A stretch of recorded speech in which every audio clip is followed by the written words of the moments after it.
रहमतुल्लाहि व बरकातहू। मैं हूं मुनीर हुसैन मदीना मुनव्वरा से आपको वेलकम करता हूं आज एक और नए व्लॉग में। आज हाज़री का शरफ़ हुआ है मस्जिद जुमा में, जो कि मदीना शरीफ में मस्जिद कुबा के पास है।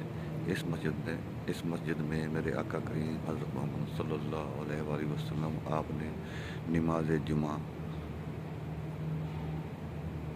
की नमाज अदा फरमाई थी और नमाज पढ़ाई थी। ये वो मस्जिद है। मैं आपको अंदर से ज़ियारत करवा रहा हूँ और बाहर की वीडियो भी मैंने लगा दी है।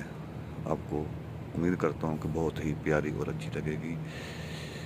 गाइस, वीडियो को ज़्यादा से ज़्यादा शेयर किया करें अपने दोस्तों तक, और आप भी देख कर कमेंट लाजमी किया करें कि आपको आज की वीडियो कैसी लगी। और ये ज़ियारतें हैं इंशाअल्लाह ताला, जब तक ज़िंदगी है हम मदीना में हैं, आपको करवाते रहेंगे इंशाअल्लाह ताला। बाफ़ज़ल खुदा गाइस, इजाज़त चाहता हूँ। अल्लाह हाफ़िज़।